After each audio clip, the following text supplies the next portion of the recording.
Bonjour à tous, bienvenue dans ce nouveau webinaire organisé par lepetitjournal.com, premier webinaire de la rentrée. Merci à tous pour vous connecter et pour assister. Nous sommes ravis de vous compter parmi nous. Aujourd'hui, le thème que nous allons aborder, investir dans l'immobilier locatif pour cette rentrée. Et nous avons avec nous un expert évidemment du secteur, Manuel Ravier, cofondateur et président d'investissementlocatif.com.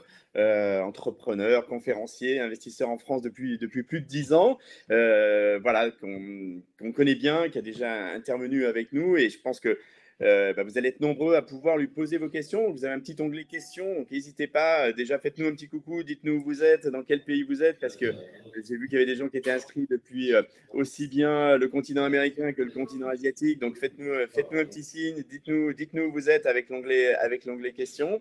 Et puis, évidemment, posez vos questions. C'est le moment où vous avez la chance d'avoir notre expert avec vous pendant une petite heure. Ce webinaire sera disponible en replay. Donc, sitôt la fin du webinaire, vous recevrez un mail avec le lien. Donc, si vous ne pouvez pas assister en entier, ou si vous voulez le faire connaître, ou si vous voulez le revoir, bien entendu, ça sera évidemment possible. Et par ailleurs, le but, c'est vraiment que vous puissiez poser toutes vos questions. Manuel, je vais te laisser te présenter en quelques mots et présenter un petit peu investissement locatif avant qu'on rentre vraiment dans le sujet de l'investissement en ce moment. Merci beaucoup Hervé, bonjour à tous. Donc, je suis très content d'être avec vous. J'espère pouvoir vous éclairer au maximum sur notamment le marché immobilier et de l'investissement immobilier en France d'une part, et puis peut-être si vous avez des questions un peu plus en détail sur des parties fiscales, même si ça va dépendre des pays. Et je vois déjà dans le chat qu'on a vraiment plein de pays qui sont présents, donc c'est super. Alors, pour présenter un peu mon parcours, donc moi je suis chef d'entreprise. J'ai fondé avec mon associé Michael Zonta en 2011, donc on va fêter nos 10 ans cette année.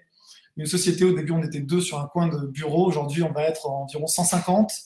On est en phase de croissance, une croissance assez forte. On est présent dans une vingtaine de grandes villes en France et on aide des gens à investir dans l'immobilier. Donc pourquoi est-ce que tu as fait appel à moi aujourd'hui? Parce qu'on accompagne en particulier, c'est pas la majorité de nos clients, mais on accompagne aussi des expatriés, des non-résidents qui souhaitent investir en France, puisqu'on propose un service qui permet à toute personne, qu'elle soit non-résidente ou pas d'ailleurs, d'investir dans l'immobilier dans une vingtaine de villes françaises là où on est implanté, sans se déplacer et en faisant tout à distance. Donc concrètement, j'ai une équipe, quand je parle de 150 collaborateurs, qui va faire de la recherche du bien jusqu'à la mise en location et la gestion, c'est-à-dire qu'on va vous accompagner sur les bons régimes fiscaux, on va chercher les bonnes affaires pour vous, donc dans l'immobilier ancien, souvent avec des travaux, on va vous aider avec nos architectes d'intérieur qui sont en interne à restructurer le bien, optimiser le plan, toujours dans un objectif locatif.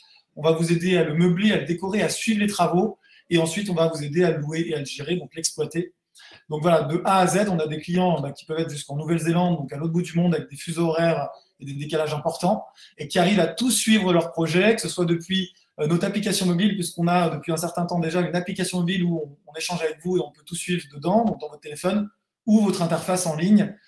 Voilà, je pense que j'ai à peu près tout dit et sur les zones géographiques, on pourra en reparler et je vous donnerai un peu, bien sûr, un état du marché. À titre perso, je vous le dis aussi parce que je pense que c'est important, c'est pas anecdotique, je suis également investisseur immobilier, donc je comprends les problématiques des investisseurs puisque j'investis depuis un petit peu moins de 10 ans à titre perso parce qu'au début, je ne pouvais pas le faire, je n'étais pas forcément finançable, mais j'ai investi dans un peu plus de 100 lots avec mon associé. 100 lots, c'est 100 appartements ou bureaux. C'est considérable, ça demande de la gestion et ça nécessite du coup de bien maîtriser certaines étapes. Et c'est ça, et c'est ce savoir-faire en fait que les gens viennent chercher chez nous, où on est investisseur, et je ne suis pas le seul. Beaucoup de gens de l'équipe sont également investisseurs immobiliers et c'est ce qui nous permet constamment d'améliorer le service. Voilà pour ma présentation. Merci beaucoup Manuel. Allez, on va saluer un petit peu nos internautes. On a Awa qui est au Sénégal, Karine à Hong Kong, Jean-Michel à Tokyo, Célia à Saigon. Bienvenue à tous. Surtout, posez vos questions. N'hésitez pas, Manuel est là justement pour y répondre. Moi, j'avais peut-être une première petite question, Manuel. Est-ce que c'est on a eu cette crise sanitaire, ces difficultés. Est-ce que c'est le bon moment pour investir dans cette rentrée 2021? Pas du tout. Fin du webinaire. Non, je plaisante. Non, alors, la réponse, je ne vais évidemment pas vous dire non, mais je ne suis pas non plus là pour vous dire il faut absolument investir parce que c'est un service que je propose moi. Mais je vais plutôt essayer de répondre de manière objective sur l'état du marché. Le marché immobilier en France, il a été au tout début de la crise sanitaire, donc ça commence à dater un petit peu. Mais lors du tout premier confinement, tout était vraiment bloqué en France. Je pense que c'était le cas d'ailleurs dans beaucoup de pays du monde. On ne savait pas où on allait, il y avait énormément de craintes, on ne maîtrisait pas du tout, on était totalement impréparés en France, encore moins bien préparés d'ailleurs au niveau sanitaire que d'autres pays. Je ne sais pas si vous vous rappelez, on n'arrivait même pas à avoir des masques pour les soignants, donc c'était vraiment dramatique. Voilà. Depuis, bon, les choses se sont quand même mieux organisées. Ce qui s'est passé, en fait, c'est qu'au tout début, on avait un marché immobilier qui était bloqué totalement. Donc, sur le premier confinement, on a eu 2-3 mois où c'était un confinement qu'on a qualifié de confinement dur. Personne sortait de chez soi, on avait peur de tout. Je me rappelle à ce moment-là, même quand le livreur Amazon nous livrait quelque chose, on le prenait presque avec des gants, on le mettait dans un sas Voilà, on avait peur, et peut-être à juste titre, hein, je ne suis pas là pour parler du virus, mais ça, c'était vraiment la situation, et le marché du coup, de l'immobilier au sens large était totalement bloqué. On avait quand même un intérêt énorme, puisqu'on voyait que beaucoup d'internautes allaient consulter des sites immobiliers, des sites généralistes, se loger, etc. Donc, continuaient à s'intéresser à l'immobilier, mais tout était bloqué, et quand ça s'est débloqué, on n'a pas eu du tout de crack, que ce soit à Paris ou ailleurs, sur les prix, mais au contraire, on a eu des hausses, et ça a été assez surprenant parce que tout le monde, beaucoup de gens, et j'en fais pas partie, mais beaucoup de gens prédisaient une baisse. J'entendais même dans des articles de journaux que Paris allait chuter de 15%, que ça allait être dramatique, etc. Ce n'était pas du tout le cas, et c'est même l'inverse qui s'est passé pour 2 raisons principales. La première, c'est que les Français, globalement, c'est partout pareil dans le monde, ont épargné. Comme on ne pouvait pas consommer, on ne sortait pas dépenser dans les restos, dans les magasins, forcément, et qu'on avait en plus peur de ce qui pouvait arriver au niveau économique, on a tous, dans une réaction de protection, épargné. Donc, on a augmenté notre taux d'épargne sur le compte. Et au bout d'un moment, cette épargne, on s'est dit, qu'est-ce que je vais faire avec? Donc, ça a constitué des apports que beaucoup ont utilisés pour investir dans l'immobilier.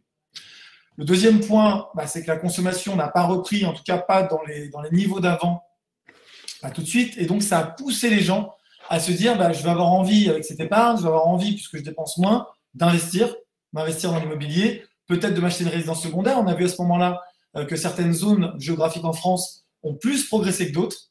Et donc là, pour vous parler un peu du marché français, on a vu des progressions très importantes sur les villes comme Marseille, où on a une qualité de vie qui est quand même fabuleuse. Bien sûr, sans parler des quartiers nord, où les gens s'entretuent pour des points de deal, parce que je le mets à côté. Pour moi, c'est quasiment pas... Je vous parlerai de Marseille. Si vous voulez en parler un petit peu plus tard, je ne vous parlerai évidemment pas des quartiers nord où on n'a aucune raison ni aucune envie d'aller. Voilà, c'est clair.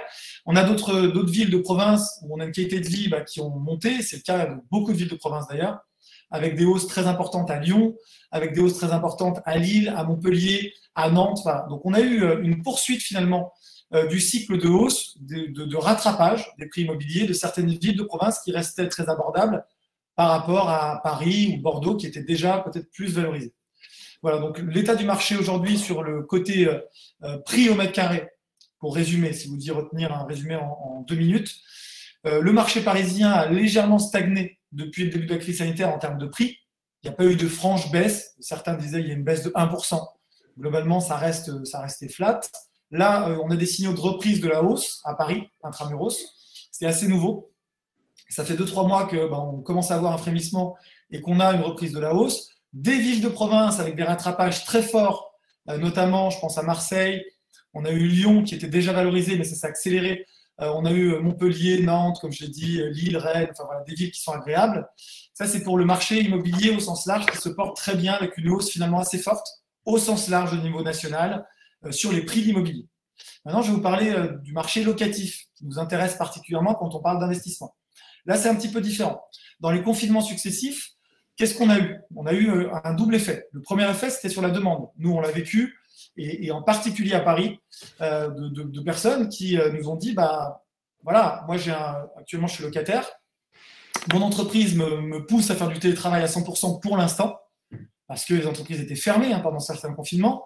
C'était des recommandations de l'État.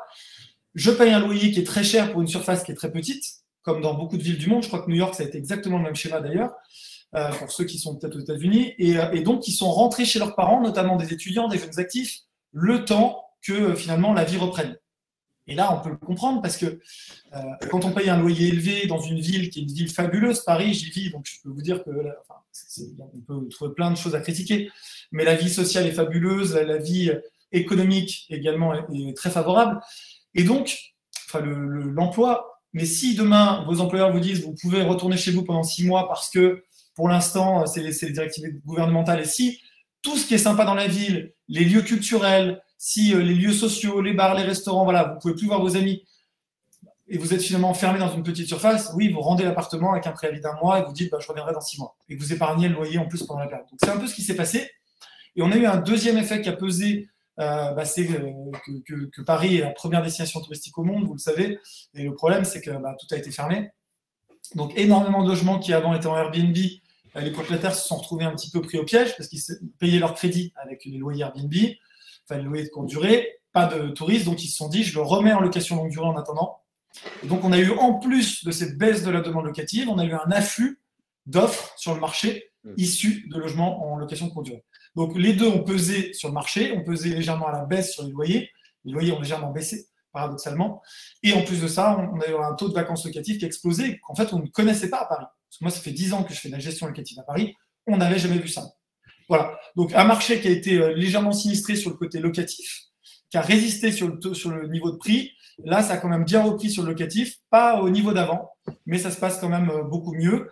Et sur la partie locative, pour finir, parce que je vais faire un monologue, Hervé, je suis navré. Non, mais c'est super facile. C'est important d'en parler. Donc, j'ai une transparence sur le fait qu'il y a eu des difficultés sur la partie locative à Paris. On n'a pas du tout vécu la même chose sur les biens qu'on gère ailleurs en France, parce qu'on en gère aussi énormément, et notamment sur Lille, Marseille, etc., où on a très, très bien loué. Et en fait, la vigueur locative s'est poursuivie. On n'a pas eu du tout de difficultés. Donc, relativement concentré sur les difficultés locatives sur la ville de Paris, pour toutes les raisons que je vous expliquais juste avant, le côté tourisme, avec tous les logements qui sont revenus, et le côté loyer très élevé et toute petite surface. Donc, si on enlève tous les atouts de la ville, forcément, on a moins envie d'y être.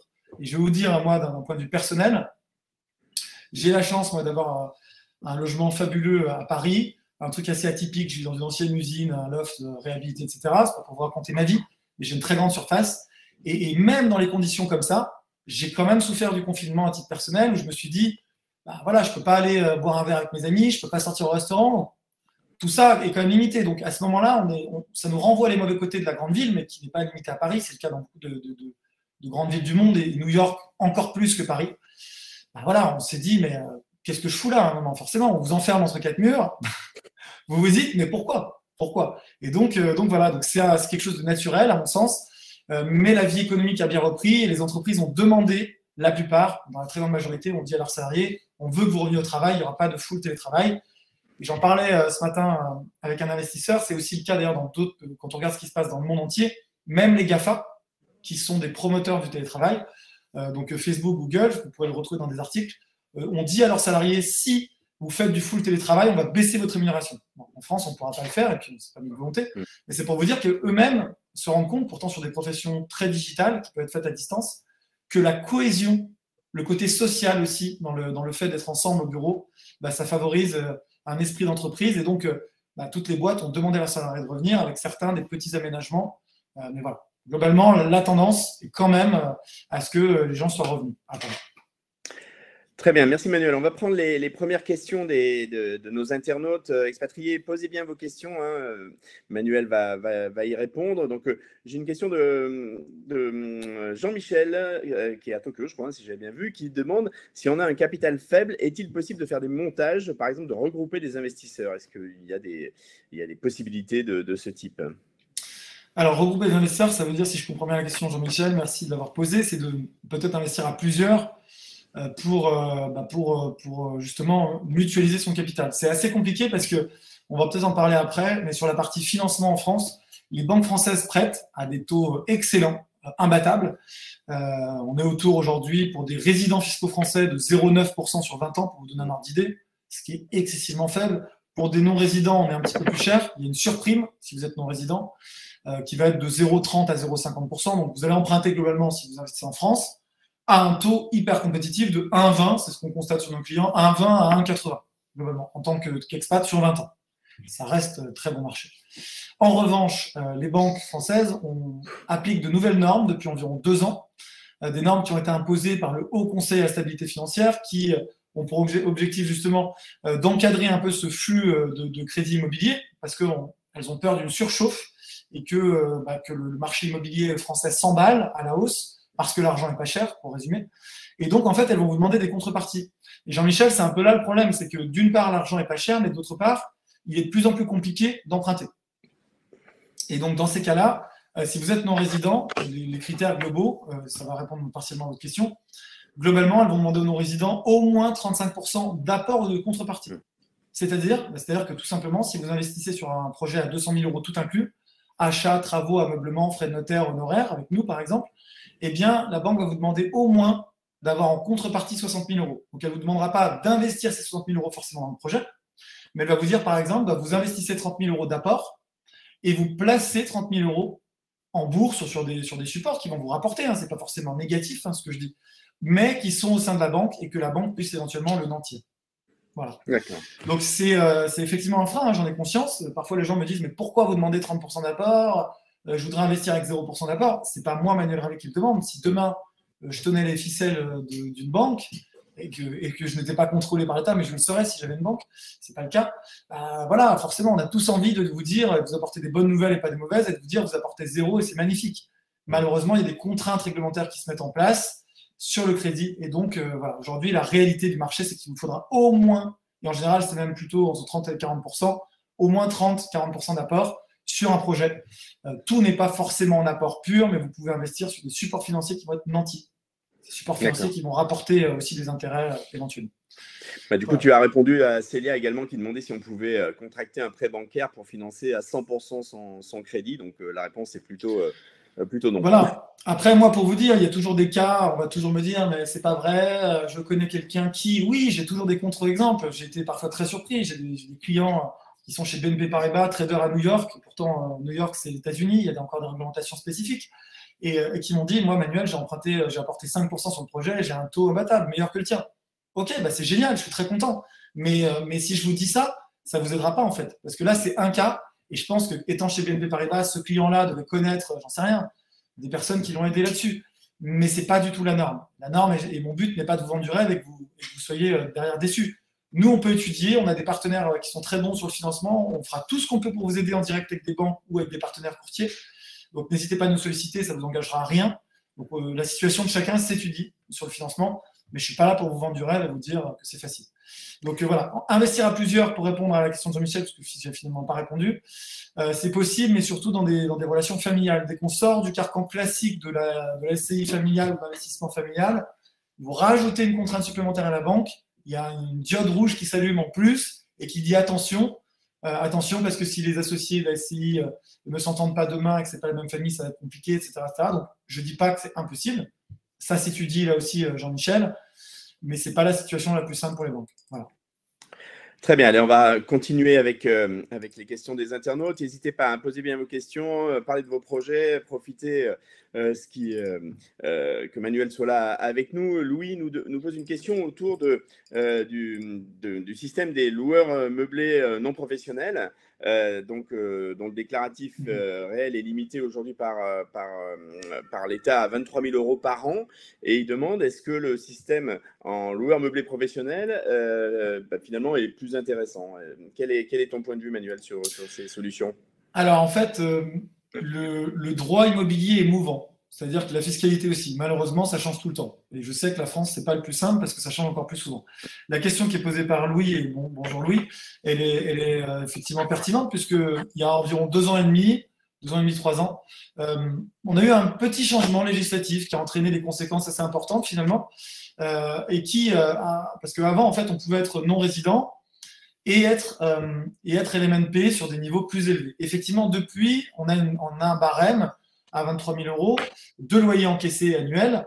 Et donc, ça veut dire que la question qui se pose aujourd'hui, c'est si vous dépassez ce barème de 23 000 euros, et je le redis, ça ne se cumule pas. Donc là, on parle que de location meublée détenue en direct. C'est un point important, parce que si vous me dites, j'ai 20 000 euros d'un côté en revenu foncier, de l'autre, j'ai 15 000 euros en revenu de location meublée, vous serez en dessous des 23 000. Ça ne va pas se compenser, en fait. Ce n'est pas toutes les locations. Et idem, si vous me dites, Manuel, j'ai 20 000 euros de location meublée d'un côté en direct, et à côté, j'ai des SCI, LIS, par exemple, et j'ai 500 000 euros, je fais exprès de prendre un gros chiffre, peu importe les chiffres, en fait, de revenus dans ces SCI, LIS, ça ne va pas se compenser. Donc, c'est uniquement de location meublée détenue en direct. Voilà. Donc, à partir de ce moment-là, effectivement, si vous dépassez ce seuil de 23 000 euros, vous devenez LMP. Donc, on passe de la catégorie de loueur meublé non professionnel. Donc, ce n'est pas LNMP, c'est dans l'autre sens, c'est LMNP, mais ce n'est pas très grave. Et donc, il y a la catégorie LMP, loueur meublé professionnel. L'incidence, elle est principalement que vous devez adhérer à la sécurité sociale des indépendants, le SSI, qui a remplacé le RSI, donc encore un changement qui est intervenu. Bon, voilà, mais le SSI, Et concrètement, qu'est-ce que ça implique? En début de projet, ça implique quasiment rien. Parce que pendant une dizaine d'années, comme au LMNP, vous n'allez pas payer d'impôts sur vos loyers. Par une mécanique dont on pourra reparler après, où vous encaissez vos loyers, vous allez amortir le bien, amortir les travaux, amortir les meubles, passer des frais en déficit, et puis toutes les charges classiques, charges de copropriété, taxes foncières, vont s'imputer. Voilà. Intérêt d'emprunt, voilà. Je fais vraiment un résumé, j'ai des vidéos sur le sujet sur YouTube, on pourra peut-être mettre un lien après, mais j'ai des vidéos qui ont été vues des centaines de milliers de fois, et je crois qu'elles sont assez claires, en tout cas c'est ce qu'on dit. Donc voilà, donc ça c'est la mécanique LMNP. En LMP, finalement, c'est la même chose, sauf que pendant les premières années de la vie de votre exploitation LMP, vous allez devoir adhérer au SSI, la Sécurité sociale des indépendants. Vous allez payer un impôt sur le résultat, finalement, qui sera de 0 € comme en LMNP. Donc, vous ne payerez pas d'impôt sur le SSI au début, pendant une dizaine d'années. Encore une fois, ça dépend des projets. Néanmoins, l'État vous demande d'adhérer au SSI, donc il y a une adhésion minimum, qui représente environ 1 100 € par an. Ça ne va pas vous coûter réellement 1 100 € parce que vous allez le repasser en charge, donc ça va vous coûter en vérité environ, par rapport au fait que ça va vous gommer des loyers imposables, ça va vous coûter la moitié de 1 100 €, donc 500 € par an. Donc ça reste, quel que soit le nombre d'appartements. Donc ça reste très, très faible, ce n'est pas réellement un problème, et en plus, ça peut vous ouvrir des droits. Parce que finalement, vous allez être adhérent à la sécurité sociale en France. Donc ça peut vous ouvrir des droits par rapport à la santé. Ça s'étudie par rapport aux conventions fiscales et sociales, ça s'étudie selon votre pays, etc. Donc ce n'est pas forcément que du négatif. Le problème, c'est quand vous allez commencer à être imposable sur les loyers, vous aurez amorti par exemple l'immeuble au bout de 7 ans, les travaux au bout de 15-20 ans, et vous aurez consommé du déficit, petit à petit, vous allez être imposable sur les bénéfices. Donc là, il y a deux options, soit vous revenez en France à ce moment-là. Enfin, vous n'allez pas revenir pour ça, c'est pas ce que je veux dire, mais on sait que chez les non-résidents, beaucoup ont des parcours où à un moment peut-être de leur vie, vont revenir en France quelques années pour leur retraite ou pour autre chose. Quoi. Bah là, la bonne nouvelle, c'est que si vous revenez en France, automatiquement, si vous retravaillez en France et que vos revenus repassent au-dessus, vous allez redevenir LMNP. Là, c'est la meilleure configuration pour vous. Du coup, vous n'aurez quasiment pas subi d'incidence. Si vous vous dites, bah, je vais revenir en France dans 5 ans, dans 10 ans, c'est toujours dur de savoir ce qu'on va faire. Mais gardez en tête que ça peut être un moment pour justement liquider vos biens que vous avez en LMNP et relancer de nouveaux projets, par exemple, pour prendre de la plus-value non imposée. Je vais peut-être un peu vite. Non, c'est clair. J'essaie d'être schématique, mais il faut aujourd'hui se poser la question de se dire quel est mon parcours dans le futur? Est-ce qu'à un moment, je vais revenir en France ou pas? On a des clients qui nous disent bah non, moi, je suis très bien, je vais peut-être changer de pays, mais ce ne sera pas la France. Ok, parfait. Et donc, oui, il y a une incidence là-dessus. La double incidence, pour répondre sur le régime LMP, et je finirai là-dessus, Louis, sauf si vous avez d'autres questions, c'est sur la plus-value de la revente qui va être plus imposée que si vous êtes LMNP. Donc, peut-être l'intérêt, si vous repassez en France, de redevenir LMNP. Et de 2, effectivement, l'imposition des loyers, mais là, l'incidence ne sera pas énorme. Parce qu'en fait, si vous lancez des nouveaux projets, les 10 ans vont se décaler constamment. Et quand vous allez commencer à payer sur vos loyers, ça va prendre beaucoup d'années parce qu'au début, vous allez encore avoir de l'amortissement sur le bien, sur les travaux, etc. Voilà. Donc, j'espère avoir répondu. Une adhésion aujourd'hui, déjà, si vous avez un bien, une adhésion au SSI, qui peut se faire par le biais d'un expert comptable spécialisé aussi. 1 100 € environ, mais qui vont être passés en charge. Pensez bien à le passer en charge avec votre expert comptable pour que ça limite en fait son coût. Et peut-être des droits qui vont s'ouvrir à étudier aussi, enfin, c'est même sûr, hein, parce que si vous adhérez à la sécurité sociale, vous avez des droits. Donc ça s'étudie et ce n'est pas que du négatif.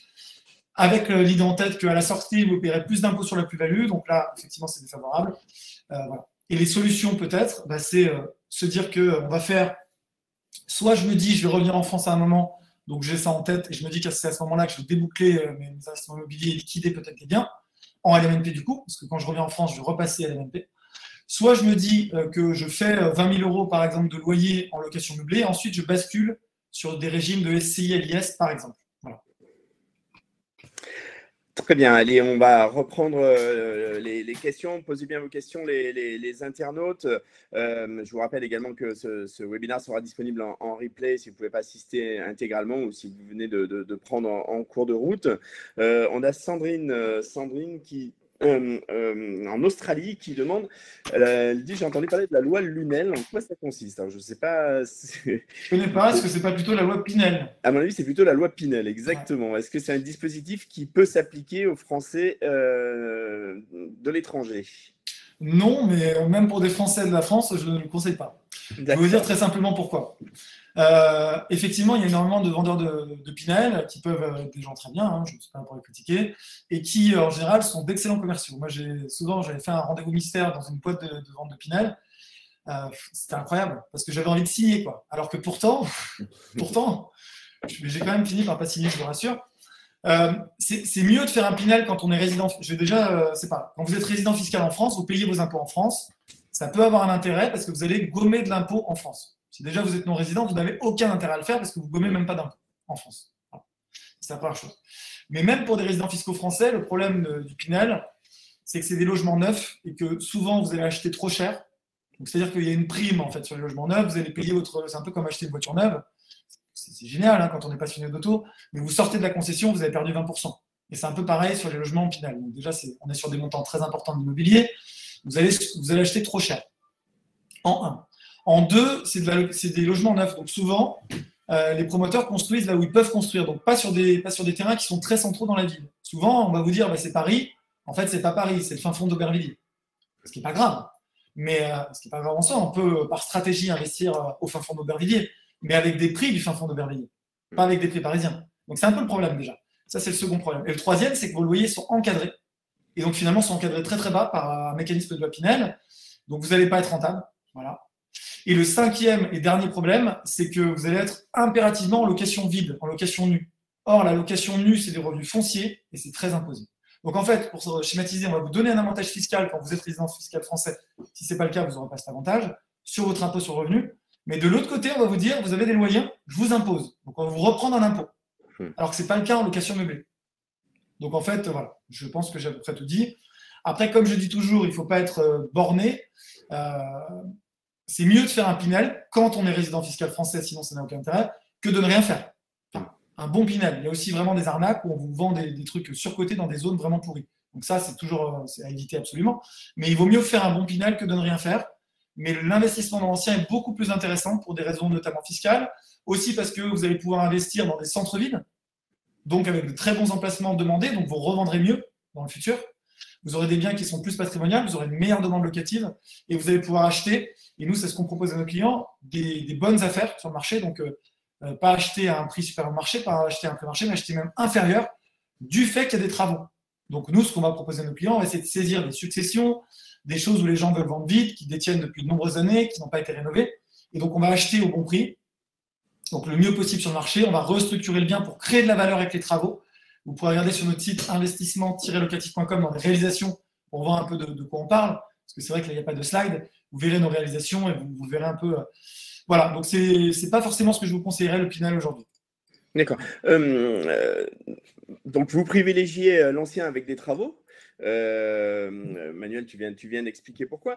Et moi j'avais une question, c'était pourquoi finalement, quand on vit à l'étranger, pourquoi investir plutôt en France sur du locatif plutôt que d'investir dans le pays où on réside finalement?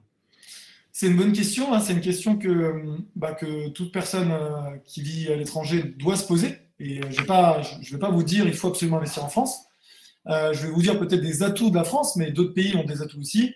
Un des atouts ici, c'est que même si on connaît le système politique français, qui est très social et qui peut être critiqué ou pas, ça dépend de vos acquaintances politiques, il y a une certaine stabilité. On a un droit de propriété qui est quand même très fort. C'est-à-dire qu'avec votre acte notarié, vous êtes garanti que ce bien-là est à vous. Ce n'est pas le cas de tous les pays du monde. On va avoir un bien qu'on va réellement détenir. Je rappelle qu'il y a plein de pays où en fait on n'a pas la propriété du terrain. Donc au bout de 20 ans, il faut remettre la main à la poche. On ne sait pas dans quelles conditions dans 20 ans. Je pense notamment à Bali par exemple, où on peut avoir des fois de très bons rendements, mais on nous dit, voilà, vous avez 15 ans le terrain, ou 20 ans, ça dépend, c'est une concession. Ok, et peut-être que dans 15-20 ans, ça sera un bon prix qu'on va vous obliger à repayer, mais peut-être pas. Voilà, donc est-ce qu'il y a une stabilité politique qui est équivalente selon le pays du monde? Ce n'est pas le cas partout. Voilà.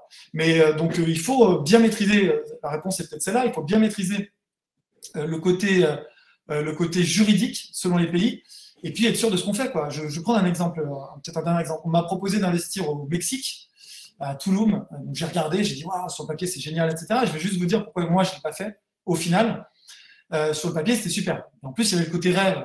Forcément, ça nous fait tous rêver, donc c'est super. Mais en vérité, quand j'ai analysé les choses, c'est que je n'avais pas l'effet de levier bancaire, parce que les banques ne me prêtaient pas. Donc il fallait que j'achète cash. Donc certes, j'avais peut-être 10-15% de rendement, mais sur une enveloppe où j'achetais cash. Alors qu'en France, si vous mettez 30% de rendement, si vous mettez 30% pardon, d'apport, vous avez un effet de levier x3. Donc avec un rendement sur le bien à 5%, vous avez les mêmes 15% de rendement sur l'argent investi. Je ne sais pas si, dites-moi dans le chat si je ne suis pas clair. En Ouais, gros, c'est super. ça veut dire que l'équivalent de ce projet où je devais mobiliser 100 000 euros, par exemple, à Toulouse, pour avoir ce rendement de 15%, qui n'était pas garanti du tout, hein, parce qu'attention, ça construit énorme. Donc, on a, dès que le logement est plus neuf, les loyers baissent, etc. C'est pas parfait. Ce rendement de 15%, bah, il fallait que j'aille chercher 5% de rendement en France. Bon, la bonne nouvelle pour vous, c'est qu'on est capable de vous accompagner sur des opérations entre 4 et 10% de rendement. Donc, si vous rajoutez un effet de levier, 2 fois 3, bah, voilà, vous avez votre calcul. Donc, j'étais déjà sur une zone patrimoniale en France. Deuxièmement, en vérité, quand je me suis penché sur le régime fiscal là-bas, bah, j'ai découvert que c'était pas tout rose. En fait, en vérité, on me disait, bah non, mais t'inquiète pas, tu déclares pas, c'est pas la France, c'est cool. Mais moi, j'ai pas envie de ne pas déclarer parce que je sais que dans 10 ans, c'est cool aujourd'hui. Mais dans 10-15 ans, quand ils vont commencer à mettre, et ils le feront comme tous les États du monde, à mettre en place des équipes, des algorithmes et à recouper, qui vont dire là, gringos, ou je sais pas comment ils vont m'appeler, mais en plaisantant, je plaisante, mais voilà, je suis un étranger qui vient investir dans leur pays, bien évidemment, qui vont vouloir me faire payer l'impôt, ils vont pas me faire de cadeaux. Et donc à ce moment-là, je vais me prendre tous les arriérés, toutes les pénalités. Donc faites toujours très attention à tous les détails et ne vous dites pas, au fond, j'investis. Parce que voilà, les impôts, quand je regardais le vrai impôt, il était très élevé, il était même plus élevé qu'en France. Parce que je devais investir à travers une société, que j'avais plusieurs couches d'impôts, etc. Donc, en fait, c'était pas intéressant pour moi. C'était pas intéressant. Sans compter le risque, qui est le niveau de risque qui est beaucoup plus élevé, parce que je ne suis pas sur place, je ne connais pas. Donc voilà, donc c'était plus safe pour moi de faire du locatif classique en France. Donc c'est pour ça que je ne l'ai pas fait. Après, si vous êtes dans un pays, que vous maîtrisez parfaitement le pays, que vous avez les bons contacts là-bas, que vous voyez que vous avez une vision et que vous faites des paris sur la stabilité politique dans le futur, bah, je vous invite à le faire hein, éventuellement, mais dans ce cas-là, empruntez là-bas, empruntez en local. D'accord. C'est mon conseil. La France a des atouts, selon moi, pour dire les atouts aujourd'hui, des taux excessivement bas sur les taux d'emprunt. C'est encore possible d'emprunter, on a des taux qui sont imbattables au niveau mondial. Par rapport aux États-Unis, on est nettement moins cher, par exemple, sur les taux. Et je ne parle même pas d'autres pays comme l'île Maurice, où j'ai des amis à l'île Maurice. Là-bas, les taux, c'est entre 6 et 10%. J'ai ma compagne qui est portoricaine. Pour raconter un peu ma vie, j'y suis allé. Et moi, j'adore Porto Rico. J'y suis allé pas mal de fois. Porto Rico est vraiment sinistré. Donc, je me disais, je pourrais saisir des opportunités. Mais voilà, le taux d'emprunt, c'est 5% aujourd'hui. Ah, c'est pas la même chose, en fait, en intérêt. Et des rendements qui ne sont pas forcément supérieurs. Donc, regardez bien tous les détails. Fiscalité, taux de rendement, taux d'emprunt, stabilité politique long terme et niveau de location. Et là, vous vous dites, bah voilà, est-ce que j'y vais pas? Go, no go. Petite question de Nathalie, comment gérer l'investissement sans être sur place? Je t'ai coupé l'herbe sous le pied. Non, super, très bien. L'idée, c'est de répondre aux internautes. Nathalie Gavalence, je crois. En plus, j'ai des super questions passionnantes. Louis Humbert, je vais y répondre et c'est vraiment un de nos sujets aujourd'hui. Bon, je vais répondre à toutes vos questions. Merci beaucoup pour votre participation. Nathalie, comment gérer sans être sur place? Alors, il y a plusieurs possibilités. Soit, et là, je vais prêcher pour ma paroisse, vous nous déléguez, par exemple, la possibilité de déléguer tout le projet. C'est ce qu'on fait. On le fait pour des gens qui sont dans une autre ville en France ou qui sont sur place ou pour des non-résidents. On est capable de gérer de A à Z tout votre projet. Donc, je vous invite vraiment à nous solliciter. Le rendez-vous, encore une fois, est gratuit, puis on vous dira ce qu'on peut faire. Après, au minimum, vous aurez des conseils. Après, vous venez pas chez nous, c'est pas grave, mais on sera un plaisir de vous renseigner. Sinon, il faut que vous trouviez peut-être du temps pour venir. Et je vais vous raconter une anecdote. On fait beaucoup de vidéos sur YouTube. Et on a des millions de vues sur notre chaîne YouTube, parce qu'on a 400 vidéos où on donne des conseils. C'est pas de la pub, vous pourrez voir, on vous mettra le lien. Et quand je suis revenu, j'étais à Zanzibar en mars sur un voyage, et quand je suis revenu de Zanzibar, je suis passé par où? Je suis passé par un aéroport, je crois, au Qatar. Et là, dans l'avion, juste devant moi, quelqu'un qui n'arrêtait pas de se retourner, et qui était en fait un expat en Australie, que je salue s'il me regarde, et qui n'arrêtait pas de se tourner, qui dit « Ah, Manuel Ravier, super !» Je suis pas loin d'être une star, mais je donne beaucoup de conseils. Et il me dit « C'est grâce à toi que je me suis lancé, et j'ai investi grâce à toi. » Et donc, je lui dis « Ah, génial !» Est-ce que tu as investi avec notre entreprise d'eau? Non, parce que j'ai voulu le faire tout seul sur le premier, etc. Je dis, c'est super, comment tu as fait? Et lui, par exemple, m'a dit, premier confinement, et j'en ai profité, j'ai réussi à partir, j'ai réussi à partir d'Australie, je suis revenu en France, et là, j'étais là quelques mois, j'ai géré mon projet, j'ai lancé, voilà. Et j'ai fait moins de travaux, parce que je ne voulais pas gérer trop de travaux, mais je l'ai lancé par moi-même. Donc, c'est une possibilité. Après, sinon, il faut fonctionner peut-être avec des proches ou des gens de confiance que vous avez sur place. Mais oui, c'est pas évident. Nous, en tout cas, c'est ce qu'on fait. On vous aide surtout, on vous représente sur la partie notariale, on vous aide sur la partie financement avec nos partenaires, on gère la recherche du bien, tous les travaux, et vous recevez tout à distance. C'est ce que j'ai déjà dit au tout début, mais voilà, ça permet de déléguer la totalité. Parfait. Alors, Louis a effectivement posé une question concernant l'impact des nouvelles contraintes DPE. Donc, les DPE, c'est les diagnostics, hein, c'est ça, Manuel, tu nous préciseras ça, sur l'ancien. Est-ce que les contraintes deviennent trop importantes? Alors, c'est un bon sujet. Là, on rentre un peu dans la technique. J'espère que je ne vais pas perdre trop d'entre vous. Voilà, mais je vais essayer d'être court, encore une fois. Le DPE, c'est le diagnostic de performance énergétique. En France, chaque bien, lorsqu'il est vendu ou mis en location, envoie une petite fiche avec des couleurs et ça nous dit si le bien est bon élève ou mauvais élève. En gros, si vous n'avez pas de double vitrage, qu'il n'y a aucune isolation et que le logement est pourri, bon, là, c'est pas bon. Ça, c'est la base. Pendant très longtemps, depuis que ça existe, je crois que ça fait 10-15 ans que ça existe déjà, depuis 10-15 ans que ça existe, en fait, ce DPE est calculé sur les consommations d'énergie. C'est-à-dire que le diagnostiqueur vous disait, bah, donnez-moi votre facture EDF, pour faire court, et avec la facture EDF, il vous sortait une lettre. Voilà. En gros, c'était à peu près ça. Ils ont tout réformé, comme d'hab, en France, le 1er juillet, avec très peu de concertation des diagnostiqueurs et en sortant un truc très complexe, comme d'habitude. Et donc ça, c'était le 1er juillet de cette année, donc c'est tout nouveau. Bien sûr, les diagnostiqueurs étaient en vacances cet été, donc eux-mêmes ont commencé tout début septembre à essayer de comprendre plus en détail. Et en fait, qu'est-ce que l'État a fait à travers un organisme d'État qui s'appelle l'ADEME, A-D-E-M-E, a fourni un simulateur où en fait, maintenant, le diagnostiqueur ne regarde plus les relevés de consommation, mais va mettre plein de critères dedans, mais énormément de critères. Le simulateur, j'y ai eu accès, je me suis battu pour y avoir accès parce que ce simulateur n'est pas accessible par vous, ni par moi, ni par personne, à part par les diagnostiqueurs. Il faut savoir, et là c'est intéressant parce que je dois faire justement des vidéos pour informer nos clients dans notre espace investisseur. On a beaucoup de vidéos, je dois en faire une, c'est mon sujet, parce que j'ai passé beaucoup de temps à former des équipes. J'ai même été interviewé par des journaux sur le sujet, parce que le journal du particulier, par exemple, le particulier qui est un gros journal professionnel où eux-mêmes ne savaient pas. En fait, ce qui se passe, c'est qu'il y a des critères qui sont pris en compte. Je vais vous les donner là dans quelques secondes. Mais c'est très compliqué, c'est qu'il faut que le diagnostiqueur ait envie de saisir les critères dans son outil. C'est-à-dire que, imaginons que je suis diagnostiqueur. L'État me dit maintenant, pour faire votre diagnostic immobilier, il va falloir saisir 50 critères. OK? Donc, par exemple, je vous prends un exemple très clair, sur les fenêtres, je clique sur un sélecteur, je l'ai vu l'outil, je clique sur un sélecteur, j'ai un menu déroulant qui s'ouvre avec 25 critères, et le diagnostiqueur doit aller regarder dans les critères, regarder la référence de fenêtre et cocher comme il faut. Vous vous doutez bien que malheureusement, comme il ne gagne pas plus d'argent à le faire que de remplir vite fait, voilà. Il y a des bons diagnostiqueurs, c'est comme dans les trucs, dans les inconnus, il y a le bon chasseur et le mauvais chasseur, c'est un peu ça. Il y a le bon diagnostiqueur qui a une conscience professionnelle et qui est un peu bon élève, et on en a et on travaille beaucoup avec eux. Et puis il y a tous ceux qui vont remplir un peu vite fait. Et le problème, c'est que s'ils remplissent vite fait, vous avez beau avoir le meilleur appartement du monde, vous allez ressortir avec une très mauvaise note.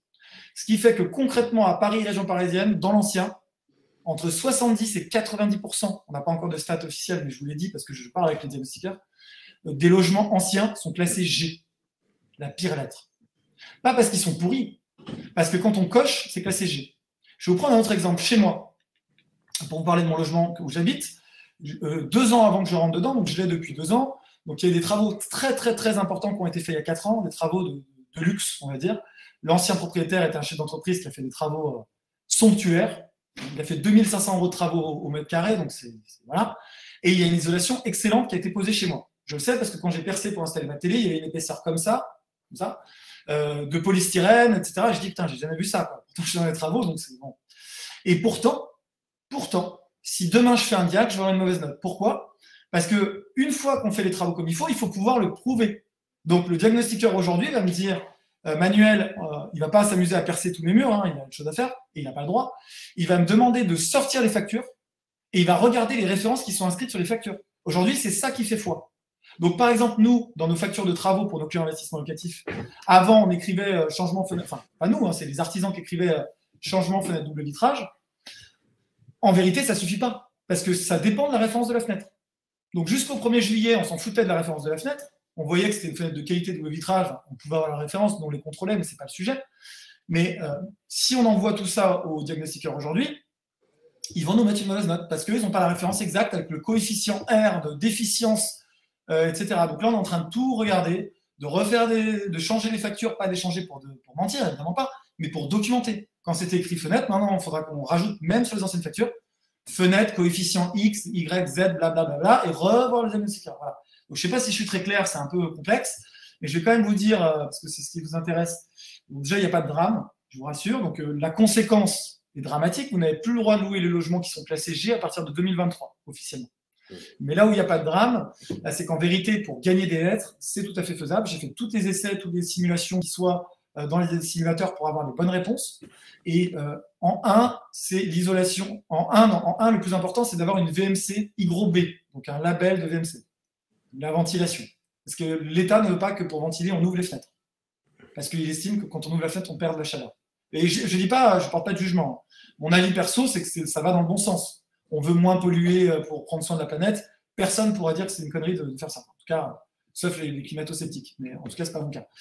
Donc, en 1, c'est d'avoir une ventilation VMC B. En 2, c'est d'isoler comme il faut les murs. Et quand je dis comme il faut, c'est selon leurs normes à eux. Donc là, on a identifié les normes, maintenant on le déploie dans tous nos nouveaux chantiers. On a changé nos cahiers des charges. En 3, c'est d'avoir des fenêtres double vitrage avec un certain coefficient. C'est le cas aussi. Enfin, on le fait maintenant dans nos chantiers. En 4, ça va être d'avoir un type de radiateur bien précis. Et là, c'est un peu bizarre. Ils veulent des radiateurs qui, pour moi, sont moins bons enfin voilà, en gros, ils veulent des radiateurs à radiant, alors que c'est moins bien pour moi qu'un inertie fluide, à électrique. Voilà, c'est plein de petits trucs comme ça, mais qui vont vous permettre de gagner des lettres sur vos trucs, donc il n'y a pas de drame en vérité. Et pour finir, le coût des éventuels travaux va pouvoir être pris en charge, même si vous avez de bons revenus, par un dispositif qui s'appelle MaPrimeRénov'. Vous pouvez déjà créer votre compte. Et il faudra d'abord soumettre le devis et il faudra faire attention à ce que l'entreprise qui fait les travaux pour ces devis-là soit agréée selon leur label, tout en sachant que, comme bien sûr ils ont sorti ça sans prévenir personne, enfin sur le nouveau DPE, c'est un peu la cohue en ce moment. Tout le monde veut se faire labelliser et donc ils sont sous l'eau et ils n'arrivent plus à répondre. Voilà, c'est l'État français. Mais au final, on va avoir un truc qui va marcher. Ils vont encore ajuster les critères, donc ce n'est pas définitif, puisqu'ils sont en train encore de revoir un peu le barème pour pas que tous les logements soient passés, parce que ça n'a aucun sens. Voilà. Ok, j'essaie de vous faire un gros résumé C'est très clair, merci Manuel. Allez les internautes, il nous reste une petite vingtaine de minutes, donc n'hésitez pas à poser vos questions. On va essayer de répondre aux questions pour lesquelles nous n'avions pas répondu encore. Je vois que Sylvain, par exemple, demandait comment minimiser les prélèvements sociaux, parce que lui est donc non-résident, il n'a pas de revenu de source française. Voilà, il se dit, dans ce cas-là, est-ce que c'est pertinent d'avoir un investissement locatif à cause des prélèvements sociaux? Bien sûr. Donc, il n'a pas est-ce que c'est pertinent que des prélèvements sociaux? Ça dépend. Déjà, ça dépend le montant que vous souhaitez investir. Si vous restez en dessous des 23 000 euros, vous allez de toute façon être dans la catégorie LMNP. Donc, si par exemple vous dites, j'investis dans une coloc à Marseille qui va générer 1 500 euros par mois de revenus locatifs, ou même on reste en dessous de 23 000, vous aurez le meilleur régime qui soit. Déjà là, c'est très intéressant de commencer par un projet. Par exemple, une coloc à Marseille, ou ça peut être de dire, je fais un appart à Paris, ou à Lyon ou que sais-je. Donc déjà, ça c'est intéressant. Après, même en LMP, ça reste intéressant. C'est pas, je vous dis pas, si vous êtes LMP, il ne faut pas le faire. C'est pas du tout mon truc, mon conseil, parce que ça reste intéressant.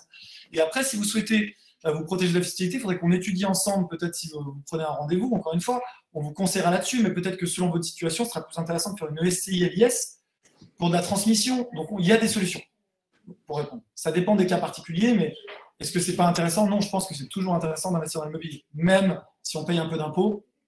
Si on peut y échapper totalement, tant mieux, mais même si on paye un peu d'impôts, ça reste très intéressant dans l'investissement immobilier. Je vais juste vous partager dans les questions le lien pour prendre rendez-vous, parce que j'ai la question de Karine.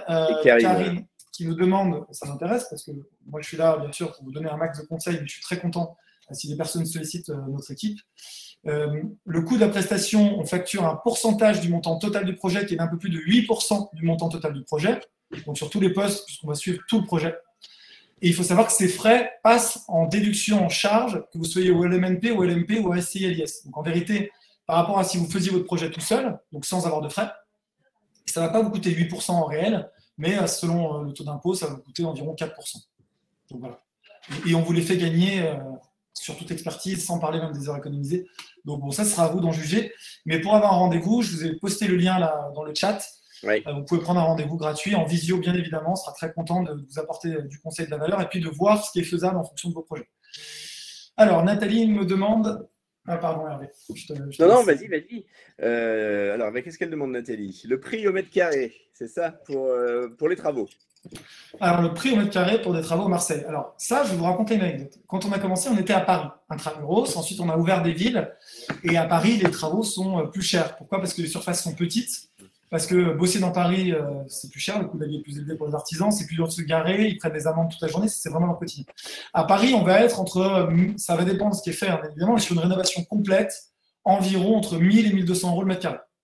Ce qui reste très compétitif par rapport à ce qu'on fait. Donc là, c'est pareil, les prix des travaux, ça veut tout rien dire.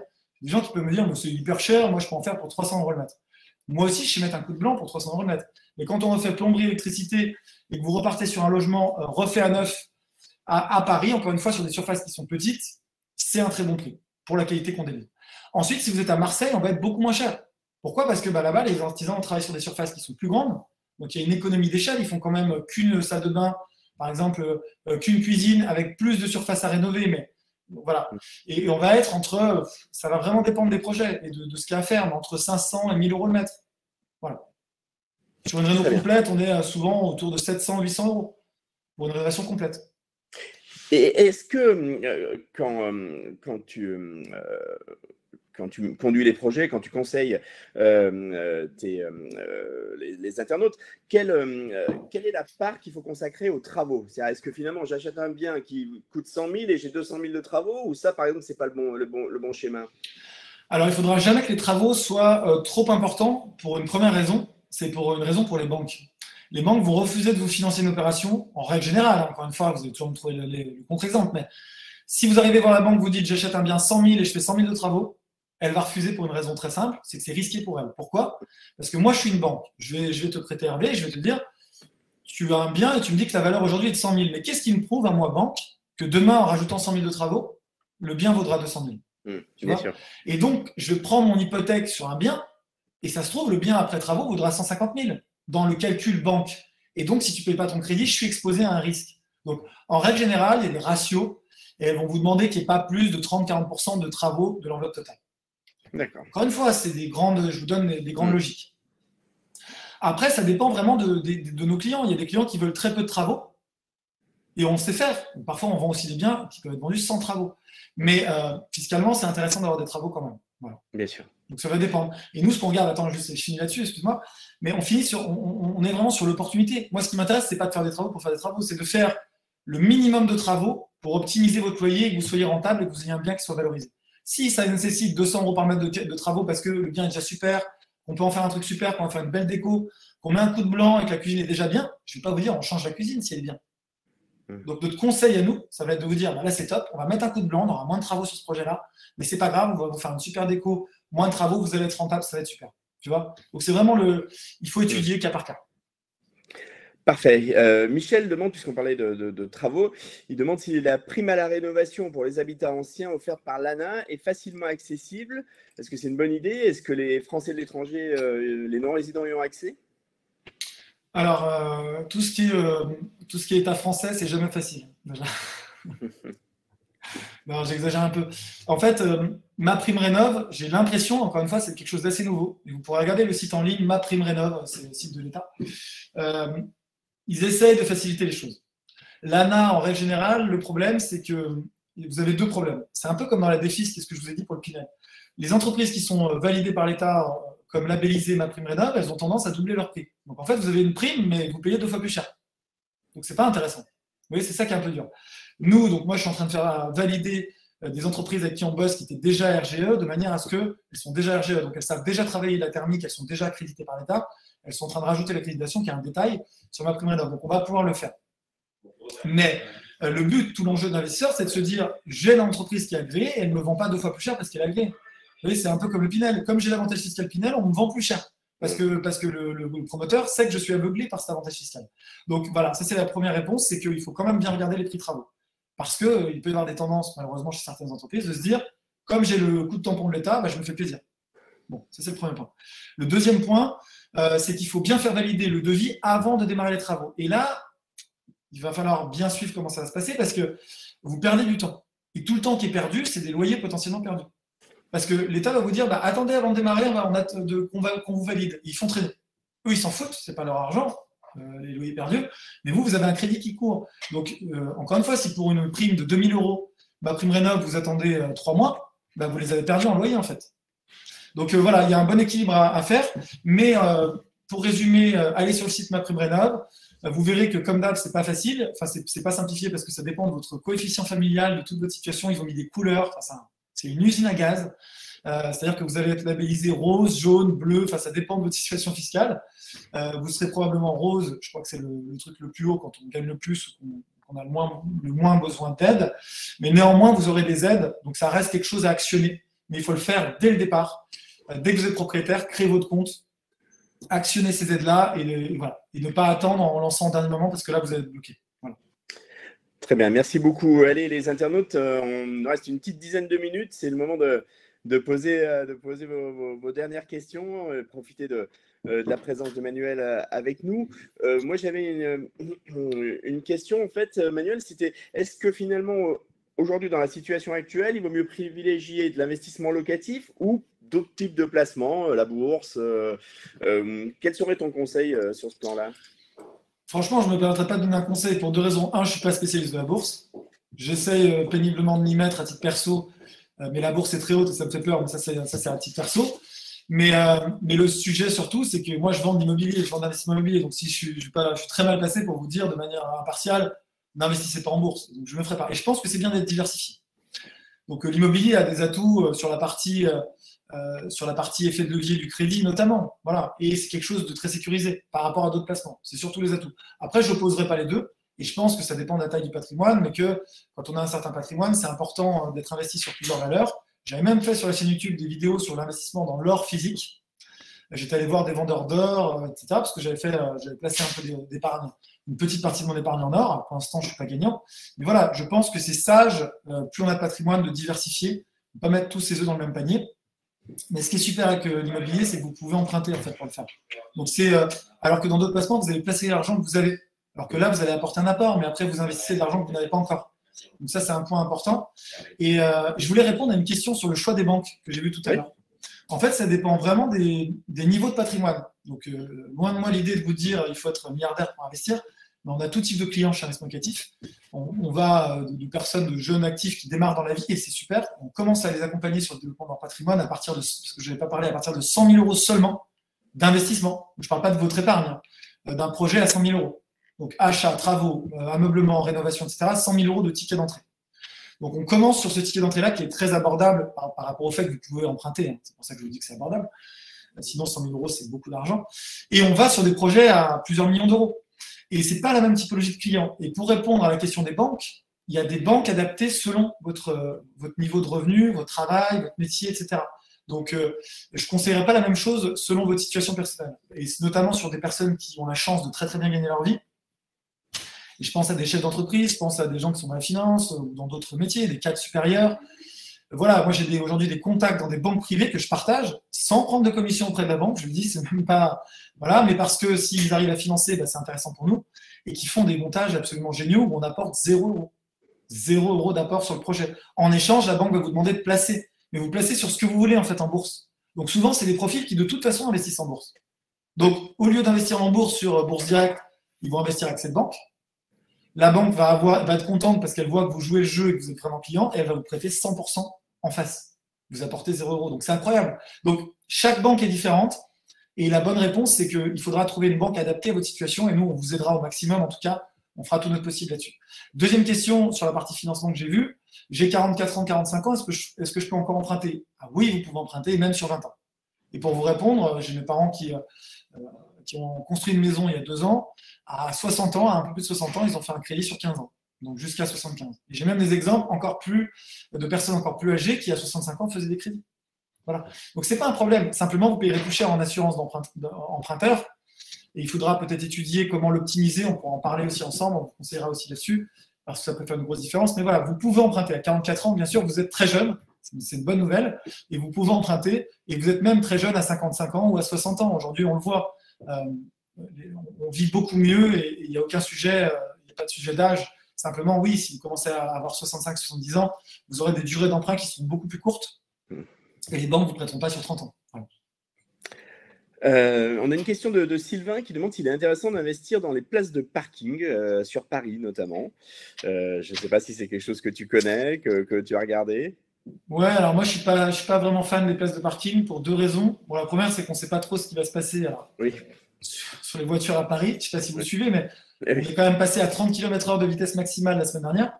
Mm. Je peux vous dire que c'est assez frustrant. Moi, j'ai une voiture, je ne la sors jamais, mais dimanche, j'ai essayé de conduire dans Paris, je suis devenu fou. Tout le monde roule à 30, on ne fait rien, quoi. Entre les feux, les arrêts, les machins, les bouchons et rouler à 30, on ne peut plus circuler. Donc, je suis en vélo électrique dans Paris, moi, pour vous dire. Parce qu'en vélo électrique, on a plus de souplesse sur les feux et la circulation. C'est horrible, mais c'est comme ça. Donc déjà, est-ce que j'investirais là-dessus? Pas forcément. Mais le plus gros problème des places de parking, c'est que c'est des revenus fonciers. Et ça, c'est un très gros problème. Donc si vous voulez faire des places de parking, il faut le faire à travers une société civile immobilière, à l'IS par exemple, pour mettre un écran fiscal entre vous et les places de parking. Parce que sinon, en revenu foncier, la réponse est très simple, c'est non. Voilà. On va vous prendre une fiscalité très élevée. Et quand on peut amortir, par exemple, un bien en location meublée, on va pouvoir amortir le bien, les travaux, etc. En place de parking, vous ne pourrez pas amortir. Donc, vous allez tout de suite payer beaucoup d'impôts. 50% au moins de vos revenus vont être imposés. Enfin, vous allez payer en impôts au moins 50% de vos revenus. Donc, vous allez louer 100 euros, vous allez payer vos charges de copro, vos taxes foncières, ils vont prendre 50 euros d'impôts et il vous restera que les yeux pour pleurer et vous devrez rembourser un crédit. Donc, ça, je ne vous le conseille pas. Sauf à le faire sur un certain volume de places de parking dans des sociétés pour mettre un écran. Et en sachant bien ce que vous faites, parce qu'après, il y a le contexte de marché. Voilà. Parfait. Allez, on arrive quasiment au terme du webinaire. Je vois que pour l'instant, j'ai l'impression qu'on a répondu à toutes les questions. Peut-être, Manuel, pour me donner quelques mots de conclusion, ce qui pourrait être intéressant, c'est de peut-être que tu nous dises les 2-3 conseils vraiment indispensables pour bien réussir son investissement locatif. Ouais, alors le premier conseil, c'est de se lancer. C'est de se lancer parce que je vois l'effet du temps aujourd'hui, d'autant plus que je vous l'ai dit, ça fait 10 ans qu'on fait ça. Et je vois les clients qu'on a accompagnés, nos premiers clients qu'on a accompagnés, qui sont encore en train d'acheter avec nous d'ailleurs, pour certains. Et c'est juste incroyable. Ils se sont construits un patrimoine, mais qui est fabuleux. Et en fait, c'est ça qui est un peu vicieux ou qui est beau, ça dépend de quel sens on se place avec l'immobilier, c'est que l'immobilier, ce qui compte, c'est le temps. Voilà, c'est le temps. Plus vous attendez, plus l'immobilier augmente, ça augmente de façon continue. En règle générale, il peut y avoir des phases de légère consolidation, etc., mais sur du long terme, ça ne fait qu'augmenter. Et deuxièmement, vous remboursez votre crédit, donc vous vous enrichissez. Et quand je vois des clients non résidents, je pense notamment à des clients, je ne pense pas qu'ils nous regardent là, mais si c'est le cas, je les salue, qu'on a commencé à accompagner, ils étaient expatriés à Casablanca, ensuite ils sont partis à l'île Maurice, ils ont continué à acheter avec nous, on a des clients qui ont bougé, on en a qui étaient à Bogota, qui sont passés de Bogota à l'Europe du Nord, à la Suède, etc., pour des grandes marques, des grandes maisons du luxe, par exemple. Et je vois en fait que pendant toutes ces années, ils ont acheté des appartements avec nous. Le prix de l'immobilier n'a fait que monter. Ils remboursent des crédits. Et en fait, aujourd'hui, ils ne sont pas plus riches. Enfin, ils sont beaucoup plus riches. Et c'est ça, en fait, que je veux vous dire. Mais ils ne se sentent pas plus riches parce qu'ils continuent à rembourser leurs crédits. Mais ils n'ont pas besoin de cet argent. Aujourd'hui, ils vivent très bien, ils ont de très bons revenus, etc. C'est souvent le cas quand on est non-résident. Donc, ils ne se sentent pas plus riches. Mais en revanche, leur patrimoine a fait un bond fabuleux. Donc, on ne s'en rend pas forcément compte. Moi, par exemple, je suis parti de zéro. J'ai beaucoup investi à crédit. Aujourd'hui, j'ai un patrimoine qui est à la mesure du fait que je suis passionné d'IMO et que c'est mon métier. Donc, j'ai fait que ça. Mais je ne me sens pas plus riche dans la vie de tous les jours. Je rembourse beaucoup de crédits. En revanche, quand je vais commencer à profiter parce que les crédits sont arrivés au bout ou que je vais commencer à revendre des biens, et là, le gap, il est énorme. C'est par rapport à mes amis qui n'ont pas investi parce que peut-être ils avaient autre chose à faire, qui se disaient toujours je ferai ça plus tard. Il n'y a pas de commune mesure, donc n'attendez pas. N'attendez pas. Bloquez-vous du temps, passez à l'action. Et une fois que c'est lancé, et ça c'est vraiment ce que je dis toujours, c'est un peu comme une fusée. Vous faites votre projet, vous avez 3 à 6 mois de boulot parce qu'il faut, ou alors vous nous déléguez, mais il faut rechercher le bien, suivre les travaux, machin, etc. Mais une fois que c'est fini, c'est un peu comme si vous avez mis votre fusée en orbite, ça va se rembourser tout seul et vous vous enrichissez. Et à la fin de l'année, je vous invite à faire le calcul et dire combien cette année j'ai remboursé à la banque en crédit. Et là, vous vous dites ah ouais, donc mon patrimoine est passé de X à X, sans même parler de l'augmentation des prix. Et d'année en année, en fait, ça fait une énorme différence, quoi. Et c'est sans effort par rapport au fait que si vous épargnez aujourd'hui sur votre travail, vous vous dites j'ai des revenus de mon travail, il faut que je paye mes impôts, que je paye tous mes coûts de la vie, et à la fin, combien il me reste, et je mets de côté. Là, il y a un effort que vous faites, un effort d'épargne. Alors qu'avec l'immobilier, une fois que c'est lancé, si c'est bien fait, il n'y a pas d'effort d'épargne. Ça travaille et ça vous enrichit tout seul en développant votre patrimoine par le remboursement du crédit. Donc, c'est juste un truc c'est ça qui est un peu sourd, c'est que, je vous le dis pour pas que vous vous disiez dans 15 ans, putain, mais si j'avais su, pourquoi j'aurais pas fait comme mon copain Romain, quoi. Mon père m'a dit ça, mon père était ingénieur chez EDF, c'est pas un businessman du tout, et il me dit, mais putain, si j'avais su, j'avais un collègue à côté qui était ingénieur aussi chez EDF, mais qui lui arrêtait pas d'emprunter, et il achetait des petits apparts, et ce mec, voilà, il a pris sa retraite 10 ans plus tôt, et voilà, et mon papa, c'est pas grave, hein. On n'est pas tous obligés d'être investisseurs immobiliers, mais voilà, il a vu ça, et il me dit, putain, si j'avais su, mais lui, c'est facile, quand il achetait, l'immobilier était pas cher. Mais lui, c'est facile, il a commencé il y a 5 ans. C'est toujours plus facile pour les autres, mais vous pouvez le faire. Je vous invite en tout cas à minima à étudier votre situation. Si vous avez besoin de conseils, on vous en donnera avec grand plaisir. Je vous donnerai aussi le lien je vais le copier-coller là, de notre chaîne YouTube. Ouais. Mais la logique, c'est ça. L'immobilier, c'est de l'action, de faire des bons placements, évidemment. Parce que sinon, si vous faites un mauvais placement, ça ne se rattrape pas. Mais si vous faites un bon placement, après, c'est l'effet temps. C'est l'effet temps qui va vous enrichir au fur et à mesure. Donc, je vous conseille vraiment de le faire. Hop, je vous copie-colle dans le chat. Oui, parfait. La chaîne YouTube. Vous aurez, c'est plus des conseils métiers. On a traité plein de petites vidéos. Pas forcément que pour les non-résidents du tout. Vous verrez ça. Et après, voilà, je vous ai mis le lien pour prendre rendez-vous sur notre site investissement-locatif.com. Et nous, on aime ce qu'on fait, donc on a envie d'évangéliser. C'est ce qu'on fait depuis des années avec cette chaîne YouTube. On prend du temps pour le faire. Parce que bien sûr, on a des gens qui apprécient nos conseils et qui deviennent clients, donc ça, c'est super.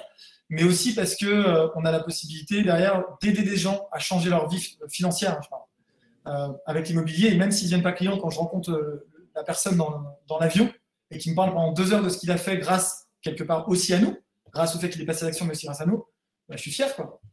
C'est con, mais ça ne m'a pas enrichi directement, mais ça m'a enrichi humainement et je suis fier de ça.